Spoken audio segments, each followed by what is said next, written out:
នេះបហាក់បហែកគ្នាល្អណាស់បាទគណៈកម្មការវិច័យគ្នាត្រូវណាខ្ញុំចាំស្ដាប់តែគណៈកម្មការវិច័យតិចតែដំណឹងទេចាបាទទឹកនេះល្អណាស់ចាំមើលទុំមនី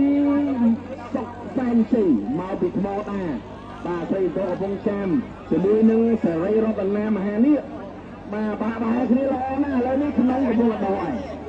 មកនេះក្នុងទឹកយើងមើលទៅឃើញថា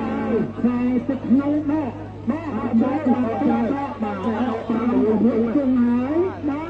តែទឹកខ្លាំងក៏បន្ថែមល្បឿនឯកឋានគ្រឿងទឹកមិនលិចដល់ចុងចវាពណ៌សនៅពេលនេះឃើញថាខ្សែទឹកក្នុងកំពុងតែដកប្រហែលជា